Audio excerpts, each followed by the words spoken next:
Deci, rugămintea mea, mâna pe treaptă ca pisica. Ca și cum urcați o scară.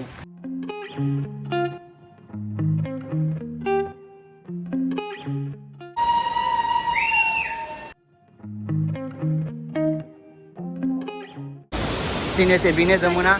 Hai, nu mai, hai, dă mâna, nu mai fă așa. Hai. Hai grijă la picior. Ideea e că mi-alunecau mânușii.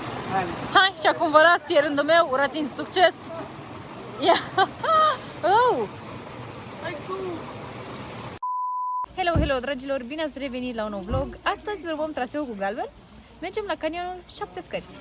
V-am pupat, rămâneți cu noi! Ați văzut pe indicator că acest drum duce și la Piatra Mare, unde am încercat noi să ajungem și doar am văzut-o așa de departe. Acest traseu pe aici, da, este de 3 ore. Am văzut bine, Alex? Da. De 3 ore. Și noi, o zi întreagă, nu am reușit să ajungem. Am văzut-o tocmai de jos, de la bază. Nu o să mai repetăm experiența.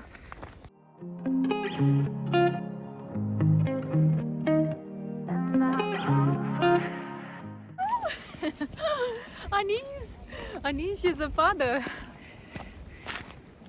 Prima zăpadă pe anul ăsta. Da. Sperăm să mai ningă, o să stăm aici 2 zile. Stăm în Predeal. O să urmeze vloguri foarte frumoase din Predeal. Da. O să facem un vlog în care o să vă arătăm și locația unde ne-am cazat. Uite, avem acolo cabana Piatra Mare pe drumul familiar. 2 ore 45. Deci e aproape, noi am mers 10 km cât am mers atunci. Păi înseamnă că se bifurcă, uite că și traseul cu Galben arată tot la fel. Spre cabana Piatra Mare și este 2 ore 30.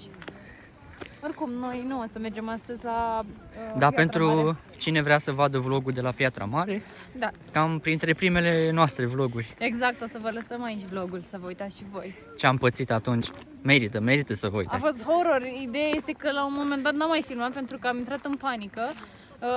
Deja se înserase, se lăsase ceața și nu mai găseam drumul spre șosea. A fost foarte... Am ajuns cu greu în Predeal. Da.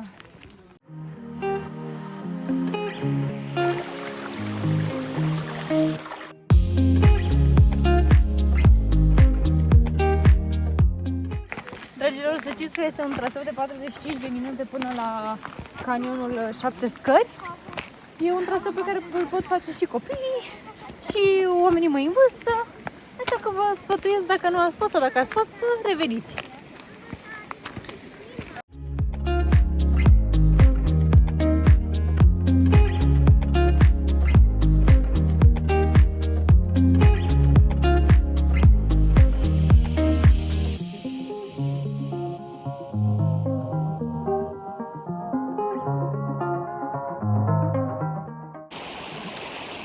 Uitați, prin zona aceasta se fac 2 drumuri.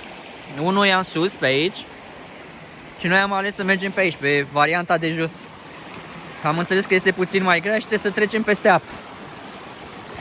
Așa că Și normal e alegerea Corinei mai mult. că eu am ales acest traseu.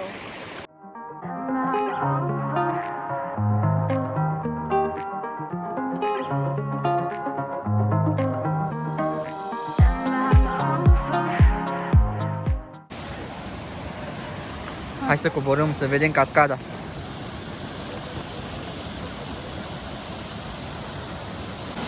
Mamă, ce frumos e!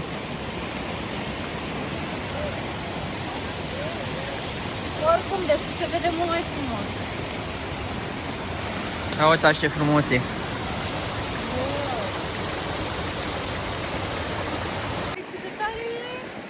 Și pe unde trecem? Trecem, da.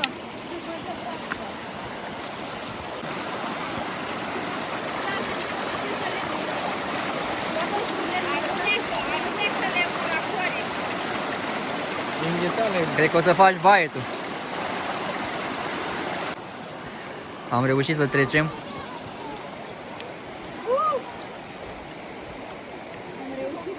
Cum a fost, Cori, prima Super! trecătoare? Super!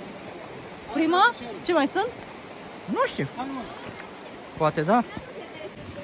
Cred că avem vreo 45 de minute de când mergem. Dar bine, ne-am mai oprit, vă dați seama. Și încă nu am ajuns la canionul 7 scări. Să vedeți și acolo aventură.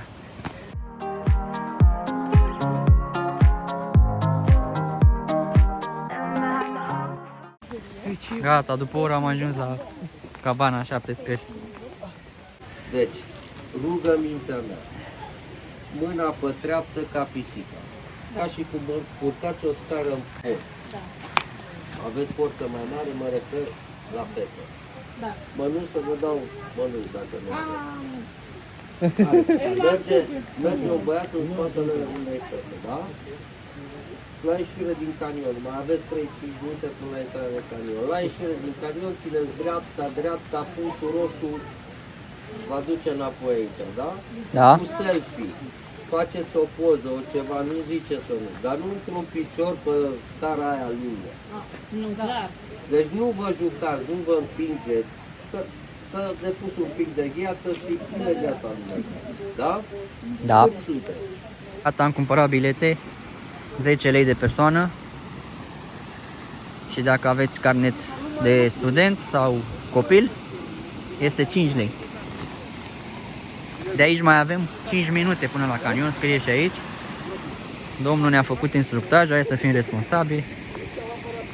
Haideți să vedem ce găsim acolo. Sperăm să fie frumos.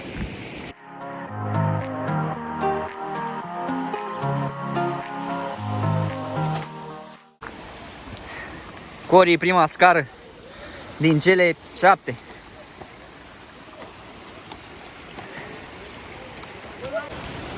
Cred că e puțin aglomerat sus, dar vom vedea când urcăm.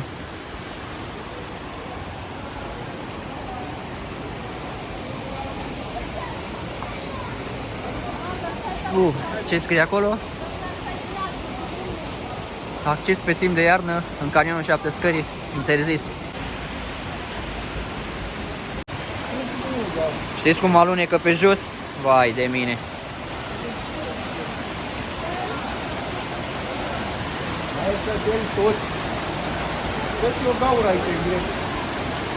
Haideți să vedem prima treaptă, prima scară.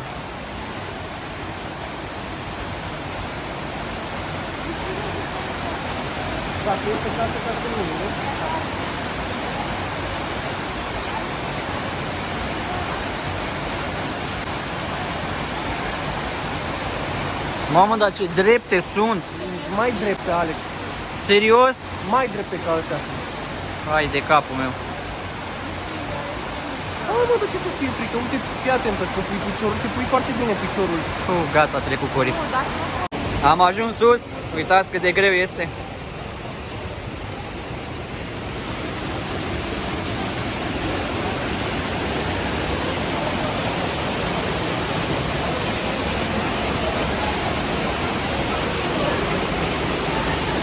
Wow!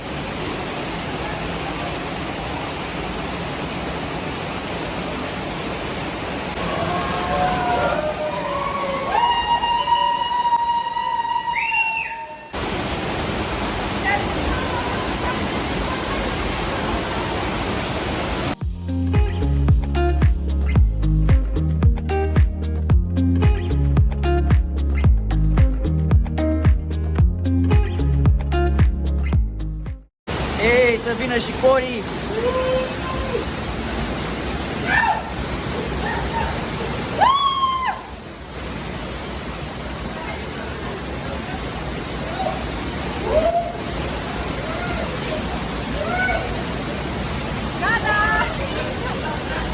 Cum e, Cori? Cum e?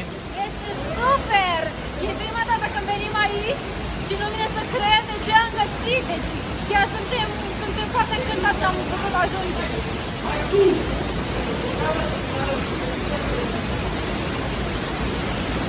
Ia uitați.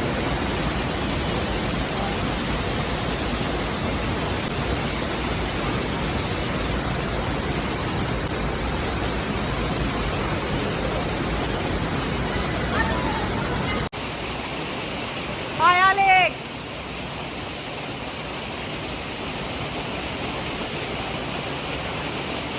Mama, asta a fost cea mai grea scară. Urcă și Cori.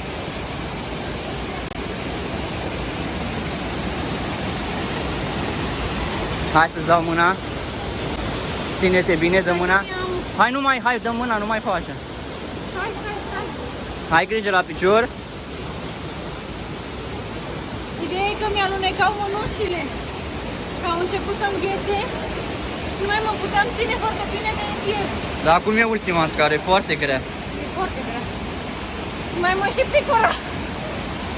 Mie, sincer, recunosc, chiar mi-a fost frică la un moment dat, pentru că nu numai că este foarte abruptă și lungă și înaltă, de fapt, este și foarte alunecoasă. Andreea, vino aici să spui câteva cuvinte. Cum ți s-a părut? Nu mai poți, nu? Tu știi că te-am așteptat aici cu sufletul la gură. Mai faci o dată asta? Niciodată. Nu mă sfătuiesc, nu mă fac. Sunt până după aici, dacă tata. Da, și alunecat are. Gata, suntem toți. Suntem toți și mergem mai departe. Mai avem de urcat. Următoarele am înțeles că sunt mai mici. Da, să vedem acum. Mai avem pe asta. Am urcat până acum 3 scări. Da, să pun piciorul unde trebuie. Am urcat 3 scări, asta e a 4-a. Ia să o urc așa. A început să ningă, ce se întâmplă?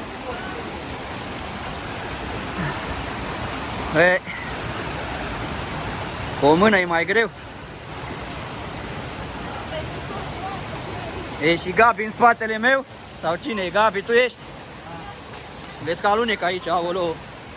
Ia ține tu telefonul un pic. Să urc eu, că știu cum alunecă.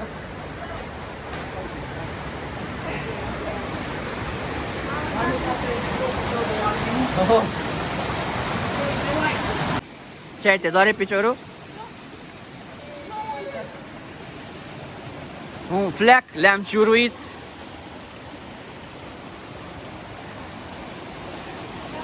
Dacă am numărat bine, asta e a 5-a scară. Nu, cine mai știe?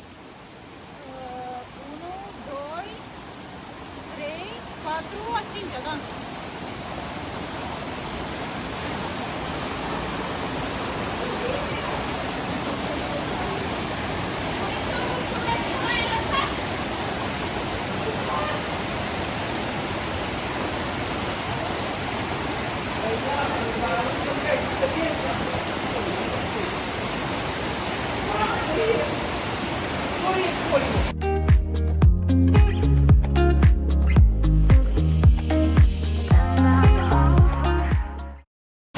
Avem și de coborât.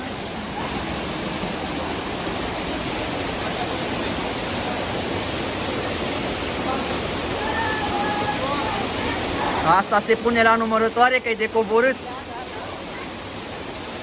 Ia uitați cum avem aici cascada.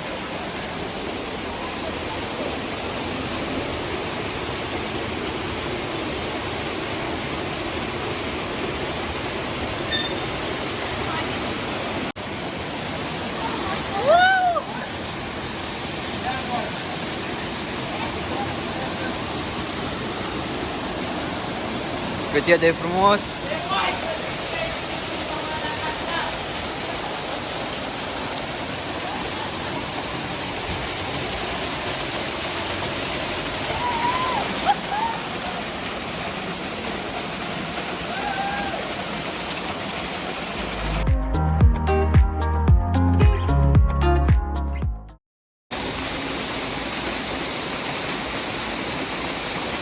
Am urcat, mai avem și pe asta.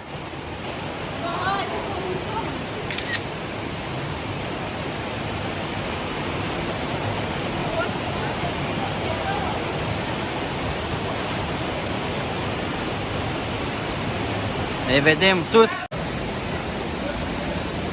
Încă una mică.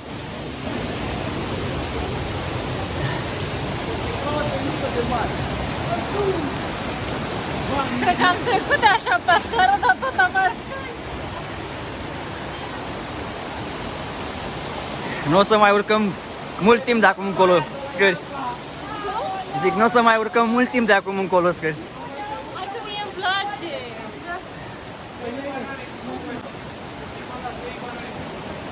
Cred că aproape am terminat. Și după urmăm indicatoarele și ajungem din nou la cabană.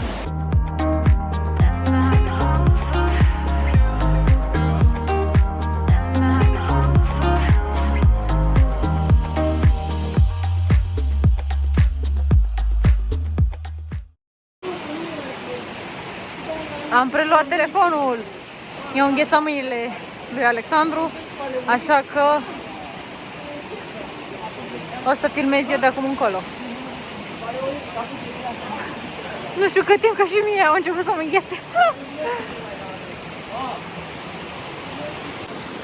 Ia uitați, eu înghețam mâinile.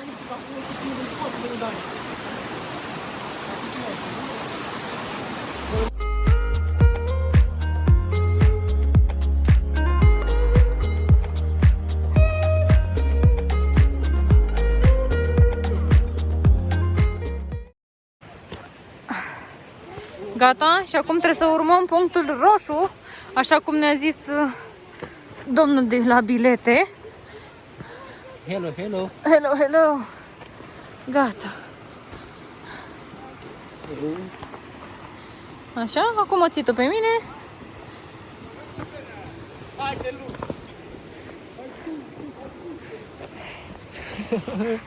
O mică piruetă. Hai, merge acolo. Și gata. Haideți să urmăm Bulina Roșie spre cabană. Sunt bușeni înghețați. Este dificil să treci pe ei. Ia uitați cum îi patinează piciorul. Hai, și acum vă las, e rândul meu. Urați-mi succes. Ia. Oh. Nu mă satur să filmez. Nu mă satur. Uitați și voi ce peisaj frumos. Ia uitați. Și indicatorul. Da? Urmăm Bulina Roșie. Mai greu, dar vin și eu. Hai. Mai avem 15-20 de minute până la baza canionului. Da? Da. Hai că e bine. Hai să urcăm. E traseul mai abrupt aici. Noi nimic. Ne descurcăm noi. Folosesc masca de frig. I-a înghețat fața.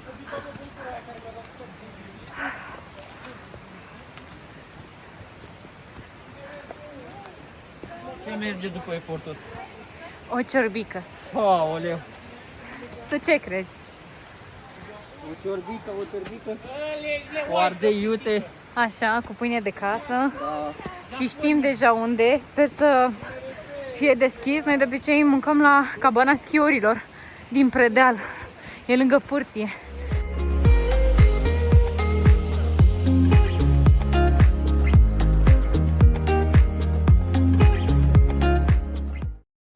Gata, dragilor, aici se încheie vlogul de astăzi. Sper că v-a plăcut și nu uitați să dați comentariu, like și subscribe. V-am pupat, pe data viitoare!